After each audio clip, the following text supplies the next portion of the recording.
Hello, everyone, and welcome to Thoughts and Coffee. My name is Sarah Barnes-Humphrey. I'm the founder and host of Let's Talk Supply Chain, the Blended podcast, and also the founder of the Blended Pledge. And I'm super excited to be here with you today. We've got some brand new show announcements. That's right. We've got a brand new show that's coming out tomorrow, and you're going to meet the host on our show today. And I can't wait to introduce you. But before that, we've got some business to get to. And so I want to talk about, first of all, our show sponsor, Secret Society of Supply Chain. Head over to secretsocietyofsupplychain.com and become a member. We are having a great time in our community. If you're not a member yet, head over there, sign up. It's free for the Secret Society of Supply Chain. And then we've also got our Women in Supply Chain connections as well. We are putting together some very, very cool experiences for our Secret Society of Supply Chain members for 2026. So make sure you get in there because you got to be a member to attend. And we can't wait to see everybody. Want to give a shout out to our new Secret Society of Supply Chain members. We've got Ibrar Khan, we've got Vidula Shetty, we've got Chris Harbert as well. Thank you so much for joining us. All right, let's get to what's new at Let's Talk Supply Chain. So we've got a brand new episode. We've actually got two brand new episodes. That's right. Episode 502. Now, this is with Jason from ShipEM, current success versus future potential, finding the AI balance with ShipEM. Now, if you missed the last episode, I think it was about a month ago, he was talking about agentic AI and what it means to business, but how it can actually be useful and how you should be thinking about AI. This episode takes us a little bit deeper into how you should be thinking about using AI or working with vendors and partners on how to utilize AI to the fullest potential. So go and check that out. Episode 502, wherever you listen and watch the show, Let's Talk Supply Chain YouTube. We've also got episode 503. This is our Woman in Supply Chain episode with Andrea. And we talk all about her journey. This was a great one. She shared a lot of really great insights. We got to understand a little bit more how she got to her position today throughout her career and what that looked like. It was definitely not a straight line. So highly recommend you go and check this one out. Remember, you can listen on Apple and Spotify, or you can watch it over at the Let's Talk Supply Chain YouTube page. What's next? Well, here's where we're going to be in person. This week, I'm going to be at the Woman in Supply Chain Forum, literally starting right after this show. I'm running out the door and I'm heading to Clearwater to see everybody. Now, Katie Date and I have a workshop happening on Thursday morning, and so hopefully we'll see everybody there. And then, of course, we've got Manifest February 9th through 11th in Las Vegas. Go and check it out. We've got an announcement. I think it's supposed to come out this week, and I really, really want to tell you about it. And hopefully I can tell you about it on the show next Tuesday, because we've got a lot to talk about in regards to what we're doing at Manifest and who we're partnering, and there's a new launch of something. Anyways, I can't wait to share that with you. And hopefully I'm going to see you there. We're actually going to be doing a Woman in Supply Chain dinner on the Monday night. So if you're going and you'd like to come, please let us know and we can send you the registration link. All right. I think I wanted to share this because our team has been putting together some really, really awesome carousels in relation to supply chain and how we're thinking about supply chain and how we can relate it back to what we're doing in our everyday. And I thought this one was cute and I wanted to share it with you. We're going to put the link in the comments to all of this so you can go and check it out. If supply chain were in a relationship, and it goes through communication and visibility, promises and forecasts, showing up on time delivery, and it's super cute. So I hope you go and check that out. Anyways, without further ado, it's now time for us to bring up our guest for today. Welcome, Chris. Thanks for joining us on the show today. Morning, Sarah. Thanks for having me. How you doing? Where in the world are you today? I'm living the dream. That's I am in Baton Rouge, Louisiana today. So out visiting folks today. Awesome. I love that. And we're going to talk about this in just a minute because you were in Boston, I think just yesterday. I mean, you are traveling so much. Why don't you tell everybody who you are, what you do, and a little bit about the company? So Chris Hamley, I am the managing partner of the Breckham Group, which is really just that. I'm in charge. My my name comprises part of the company name, so I guess I get to be in charge.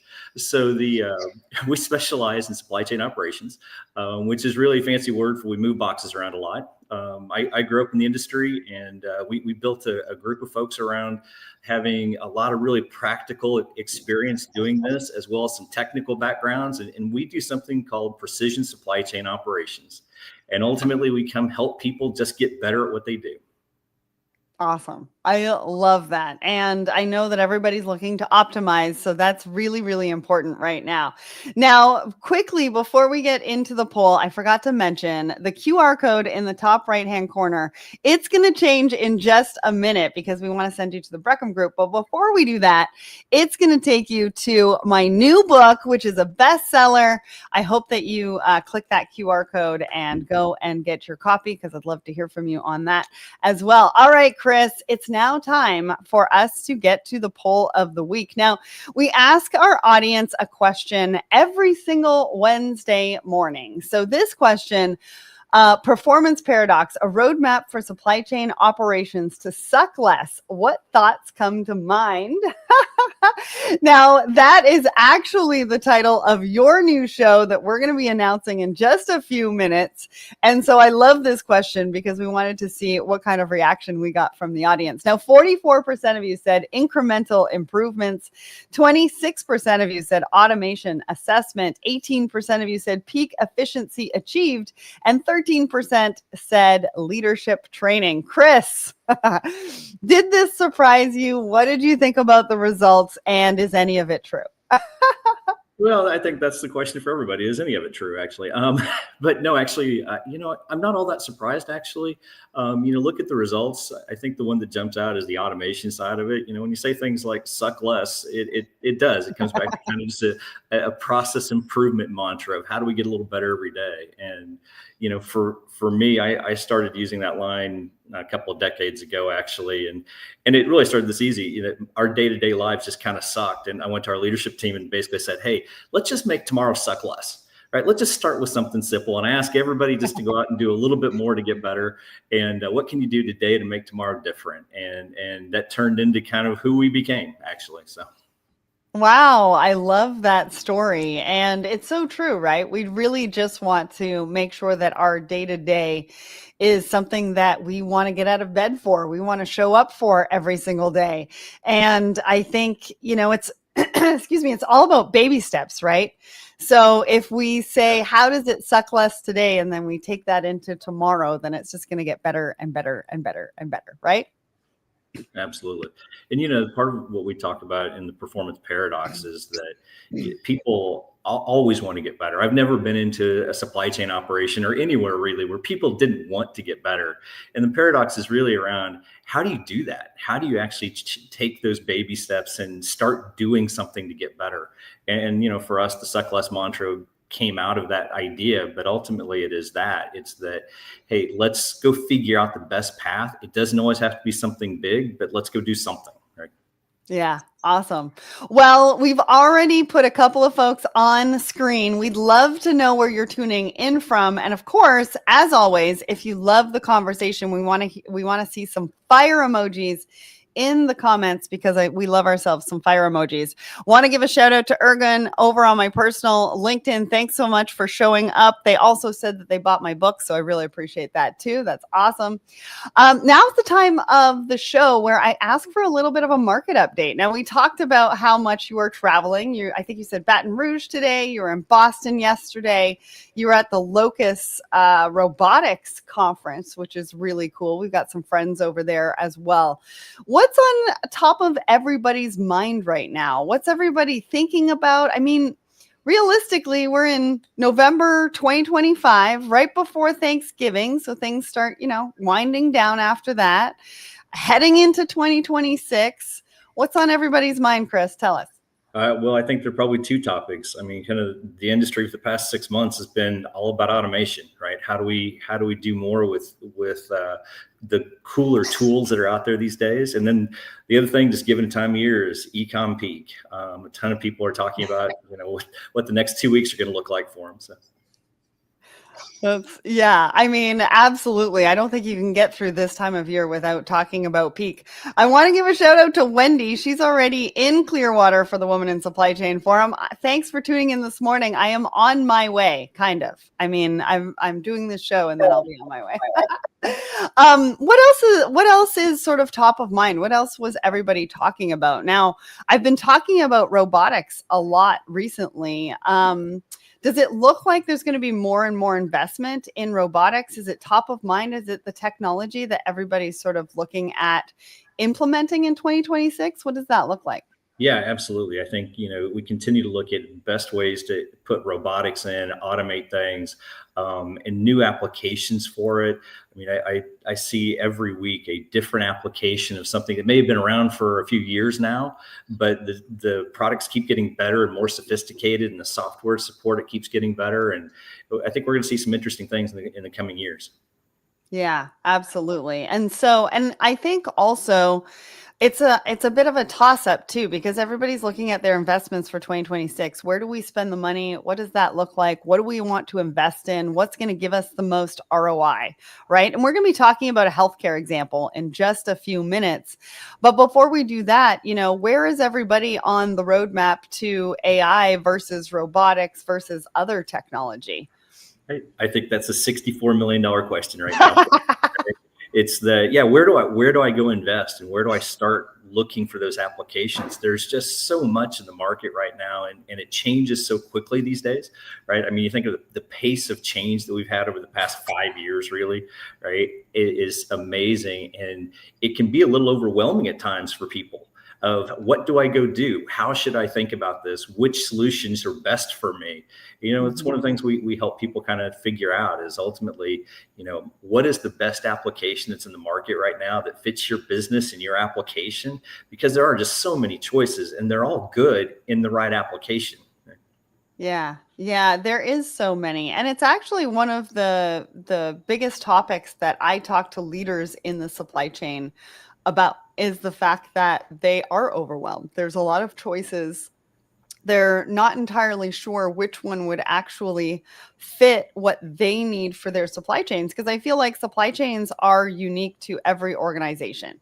And every organization is using their supply chains as a competitive advantage.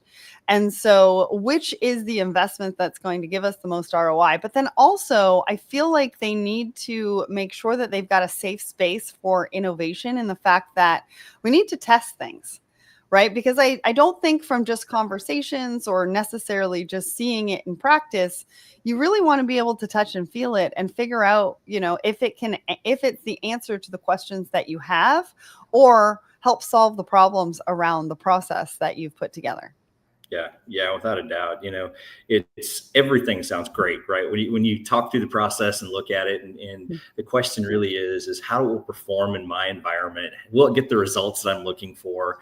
And testing it in that safe space is critical, right? If you have that opportunity, you have an advantage. Unfortunately, not everybody has that opportunity to kind of do that. You've got to make decisions sooner and commit faster in order to kind of get in the queue, right? I think the idea though is how do you make that thoughtful kind of industry-wide view of what's the right application early in the process? It's why I spend so much time on the road. One of the reasons I spend a lot of time on the road, it's that you've got to go see this stuff and touch it and understand what's out there to understand exactly how it's going to perform in certain environments. And, unfortunately, not everybody has that opportunity. That's why they get to hire people like us who do that. So. Yeah. Well, I actually want to talk to you. We're going to put a pin on that right now, because after we end this show, I want to talk to you about something, because I've been thinking about this a lot. We bring, the vendors in the space and the buyers in this space, we bring them together through conversation. And I think there's other ways that we can do it. And so I want to talk to you about this after the show. We got our first fire emoji. Thank you to that LinkedIn user that gave that to us. They're loving the show so far. So let's give them a little bit more, Chris. I think we've got a bit of an announcement, which means that Chris is going to be hosting a live show, a regular live show with Let's Talk Supply Chain. Chain. And it's going to happen the third Wednesday of every month at 2 p.m. Eastern. And so what does that mean for you? Well, the first show airs tomorrow at 2 p.m. Eastern. Now, we're going to put the link in the comments. Go and click the attend button, even if you can't attend live, because we want to make sure that we can send you the link to go and watch the show once it's over. It's also going to be on our Let's Talk Supply Chain YouTube page. I think it's going to be on the Breckham pages as well. And this first episode, so talk to us about this show, Chris. Like, you're one of our newest hosts. People are just starting to get to know you. What is this show? Why did you do this show? Why do you want to do it? What do you hope people take away from it? Well, it's kind of an interesting story, actually. So we have an interesting group of people, both that have been in the industry for a long time in a lot of different capacities over the years. That's our team ultimately. And we come to the table with a lot of kind of practical knowledge of how things work. And we're always amazed when we go talk to clients, just the things that we're able to accidentally teach them and train them in that process. And we wanted to create a format just to do that. Let's talk about kind of real problems and real solutions. And if our money and our process, what would we go do to fix things? Right. This might be a horrible idea, but it should be entertaining, if nothing else. I think our guys are, like I said, they're interesting people on top of having good experience in the space we're in. So it should be a lot of fun. I think it's going to be great. I mean, at the end of the day, you talk to a lot of different companies. And so you're really able to bring the conversation into what is touching those leaders, those practitioners, those professionals right now, and having actual practical conversations about how they're going to be able to solve for some of those issues as well. Because I think you're going to be sharing some of those some of that magic on the show so that people can take it back and really use it in their day-to-day. And so I think that's awesome. Give us a bit of a preview as to what the first show is going to look like tomorrow. Like, who is your guest? What does that look like? So we're starting with three of our team, industry veterans that have been doing this for 30 years. That again, also just kind of interesting people on the side. But our goal is to come in, inform them kind of about what we do, how we go about doing it, and talk through a handful of just real life examples of what we see every day and just practical approaches people can take to fixing things. Right. We also have our Suck Less segment in it, which is, here's the one thing that we were surprised by this week, almost. And we get surprised a lot, just for the record. But you do. I mean, being in the industry as long as we have, you still get surprised by stuff. I mean, I know you're going to share it tomorrow, but if there's any way that you can give us a little bit of a preview into what you're going to share, I would love that. Awesome. Yeah. No, so as we think about, some of the things that surprise us actually, and my joke is that the number one thing we usually recommend to people is stop that. There's always that one thing that somebody's doing. It's like, you just need to make that go away. And we'll have a couple of examples we've seen over the past week of, our recommendation is, boy, if it hurts when you hit yourself in the head, stop hitting yourself in the head kind of approach to things, right? You mean hitting your head against the wall? Okay, let's go. That is so funny. I love that. So yeah, we put the link in the comments. If you're over on my personal LinkedIn, we're going to put that link in the comments right after the show. So go and click the attend button. Join Chris for his first show tomorrow. I think it's going to be awesome. I think you're really going to be able to take some takeaways, some practical advice, and really turn them into some actions over on your side as well. So I'm super excited for this show and so excited to have the Breckham Group on, part of the Let's Talk Supply Chain family. I think it's going to be great. And Chris, you're going to do a great job. For anybody who is taking a look at the QR code right now, go and take a picture or however that works with the QR code and go and check out a little bit more about Breckham Group before the show tomorrow, because you know how we love really, really good questions, and we'd love to see you all over there tomorrow asking all the questions. All right, now it's time to get to our next article. Now, this is a case study that the Breckham Group put together, and I'm hoping that you're going to talk about this a little bit more on the show at some point, because I think that this is really, really cool. Now, you talk about a Fortune 100 company within the healthcare space. You're talking about a problem, you're talking about a solution, you've talked about the ROI and benefits, but you also are talking about 5 initiatives. And so I want to go through really quickly, like what was the problem, what was the solution, ROI and benefits, and then I want to focus on the 5 initiatives, because I think those are things that people can practically take away from this conversation and put it into actual practice. So talk to us about this, Chris. Yeah, this was a large network of DCs, and ultimately the challenge is how do we run a network-wide program and go figure out how just to make them better? And our target was, how do we go save labor? Ultimately, how do we take cost out of the operation? And when we started with an evaluation process, we go through and we visited a few DCs and spent some time actually learning the processes and obstacles that they were faced with every day. And what we saw kind of universally across the network were that there were a handful of common problems that everybody was experiencing. So just because by virtue of, hey, if everybody's having that problem, let's solve that problem. That's the fastest network approach we can take. And yeah, we identified these 5 key areas, and we identify the areas, we put values to those. We start looking at, here's what the actual impact's going to be. Here's what it does to cost, service, the people, the work environment for folks, and helped the organization really prioritize these, and ultimately put a roadmap together to, here's how we're going to go roll this out and hit the entire network very quickly and drive change. So our key initiatives in that, those 5 things were really basic kind of blocking and tackling issues. It was what we call process control, which is first and foremost just, are we doing all the things we say we do every day? It's cascading KPIs, and cascading KPIs for us. Every organization in the world is really good generally at 2 components. They're good at managing how a facility performs, if it's winning or losing, and we're really good at the employee level of, how is that person contributing to us? And where we often fail is there's a disconnect between the building and the employee level, and how do the leaders each get measured individually, and are they making the right decision based on the metrics and how it affects the overall operation? So we help build a structure of KPIs and reporting, and how do we go talk to people about how they're actually driving the outcome of the operation for us. I love that. So process control was one of them. What were the other 4? Can you share with us the other 4 key initiatives? Yeah, cascaded KPIs, slotting. We talked just about communication and staff deployment. Communication is, how is the cadence of meetings go? Are we having startup meetings? What do we talk about? What's our frequency of touching people every day? And then finally, sorry, I lost it. Slotting was just about that. It's about where we put product in the building and how best to affect the labor. Yeah. And staff deployment, which is simply just making sure we put the right number of people in every role every day to be successful, right?